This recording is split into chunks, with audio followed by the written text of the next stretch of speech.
안녕하세요. 3월 30일 큐티 인더 모닝 월요일 시작하도록 하겠습니다. 3월도 거의 이제 마쳐가는데요. 우리 끝까지 3월 마지막 날까지 함께 말씀 앞에서 바로 서는 우리가 되길 원합니다. 어릴 적에 초등학교 때 공부를 하다 보면은 저뿐만 아니라 모두가 다 경험하는 게 있었을 텐데 엄마가 엄친 하나, 엄친 딸을 두고 저와 막 비교하는 것을 여러분 겪어보셨나요? 옆집에는 이렇게 공부를 잘한다더라. 옆집에는 이렇게 성적이 올랐다더라. 그러면서 꼭 마지막에 하는 얘기가 있죠. 너는 뭐하니? 너는 어떻게 된 거니? 이런 얘기를 들으면서 공부를 했던 기억이 납니다. 순기능도 있는가 하면 역기능도 있죠. 근데 저는 오히려 비교를 당하다 보니까 이게 도전이 더 되더라고요. 그래서 더 열심히 공부도 하고 열심히 학업에 임했던 기억이 납니다. 우리가 읽은 마가복음 12장 18절로부터 34절의 내용을 보면요. 두 사람을 등장시키면서 독자로 하여금 비교 대상을 보며 많은 것을 깨닫게 해주는 내용이 오늘 본문입니다. 첫 번째로 등장하는 사람이 사두개인이고요. 두 번째로 등장하는 사람이 율법학자입니다. 사두개인은 이 당시로서 아주 종교층에서는 최고급 엘리트에 있는 사람들이었거든요.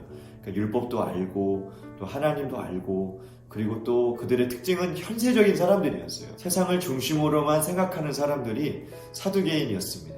그러니 부활을 인정할 수가 없는 사람들이죠. 한 사두개인이 예수님께 묻습니다. 예수님, 한 남자가 아내가 있었는데 그 남편이 죽었습니다.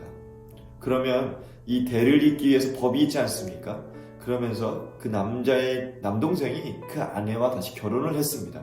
여러분 이게 뭐냐면 오늘날 우리가 살아가는 세상에선 이해되지 않는 법이지만 당시의 유대법 신명기에 나와 있는 법에 따르면요. 한 남편이 아내와 결혼을 했어요. 근데 죽은 거예요. 근데 자식 없이 죽으면 대를 이을 사람이 없게 되죠. 그리고 과부가 그때 당시로 경제적인 생활을 하기에는 더욱더 어려운 때였습니다. 그래서 이걸 어떻게 하나님이 지켜주기 위해 법을 주셨냐면 대를 잇기 위해 혹은 이 과부를 보호하기 위해 그 남편의 남동생이 다시 그 아내와 결혼을 해서 대를 이을 수 있도록 해주는 법이 있었습니다. 이거를 수혼제도 혹은 고엘제도라고 말하는 법인데요. 이 사두개인이 뭐라고 얘기하냐면 둘째도 죽고 셋째도 죽고 일곱째마저 결혼을 했는데 자식 없이 다 죽어버렸습니다. 그리고 마침내 나중에 부활해 있을 때 누가 이 아내의 남편입니까? 이렇게 물어보는 거예요. 그러니까 아주 허점을 공격하는 모습으로 예수님께 질문한 거죠. 과연 몇 번째 남편이 이 아내의 남편일까? 다들 궁금해했겠죠. 근데 예수님 뭐라 말씀하시죠? 너희들이 성경도 모르고 하나님의 능력도 모르는구나. 부활했을 때 이들은 결혼하지도 않고 장가가지도 않는다. 그리고 모두가 다 살아있을 것이다. 이때 율법상으로 바리새인들은 이러한 논쟁이 있을 때요. 어떻게 답을 줬냐면 그 아내의 남편은 첫째 남편이다. 이렇게 답을 줬다고 합니다. 왜 그러냐면요. 이때 당시에 부활이라는 것은요. 하나님을 그들의 족장들에게 아브라함, 이삭, 야곱에게 계시했을 때 이렇게 말씀하시죠. 나는 아브라함의 하나님, 이삭의 하나님, 야곱의 하나님이다. 이것은요. 죽어있는 자의 하나님이 아니라 살아있는 자의 하나님이라는 것을 의미합니다. 그러니까 부활했을 때 모두가 다 살아있다는 것을 얘기해주는 내용인 것이죠. 이 모습을 보았던 다른 부류의 사람, 율법학자가 나와서 예수님께 묻습니다. 예수님, 어떤 계명이 가장 큽니까? 이렇게 묻자 예수님 뭐라 말씀하시죠? 이스라엘 하나님, 곧 유일하신 하나님, 그 하나님을 어떻게 하래요? 마음을 다해서, 뜻을 다해서, 힘을 다해서, 목숨을 다해서 사랑하라고 말씀하시고요. 두 번째 계명이 뭐냐? 그와 같이, 그와 동일하게 내 이웃을 내 몸과 같이 사랑해라 라고 말합니다. 그때 율법학자가 뭐라 말하죠? 맞습니다 선생님.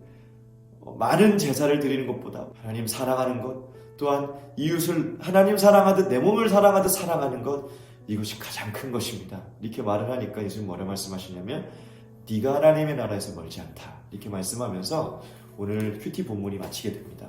사랑하는 여러분 오늘 이제 이 말씀을 갖고 여러분이 묵상하실 텐데 한번 가만히 생각해 보세요.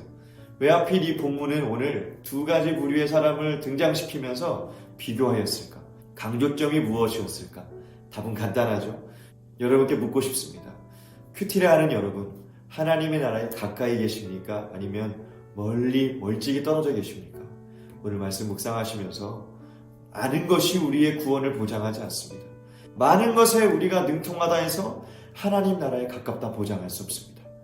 내가 하나님을 어떻게 여기는지 내가 내 이웃을 어떻게 여기는지 그것이 여러분의 구원, 그것이 여러분의 삶을 보여주는 기준이 되어준다는 겁니다.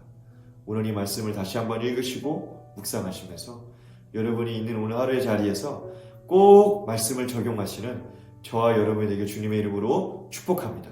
함께 기도할까요? 거룩하신 하나님, 오늘 사두개인과 율법학자를 통해 우리 가운데 하시는 말씀이 있습니다. 주님, 우리 마음을 다해서 뜻을 다해서 힘을 다해 생명을 다해서 나의 하나님을 사랑하게 하여 주시고 또한 나의 이웃을 사랑할 수 있는 우리가 되게 하여 주옵소서. 하나님 말씀을 아는 것으로 인해 다른 사람을 죽일까 두렵습니다. 내가 아는 기준을 통해 남에게 그 기준을 잣대 삼아 정죄할까 두렵습니다. 하나님, 아는 것을 넘어 살아내는 데까지 우리가 이룰 수 있는 주님의 제자들로 증인들로 세워 주옵소서. 이때에 우리 ICC가 더욱더 구별되기 원합니다. 우리가 더욱더 하나님을 사랑하길 원합니다. 있는 처소에서 우리의 직장에서 하나님을 경외하고 이웃을 사랑할 수 있도록 주님 우리를 도와 주옵소서. 감사드리며 살아계신 우리 주 예수님의 이름으로 기도드립니다. 아멘.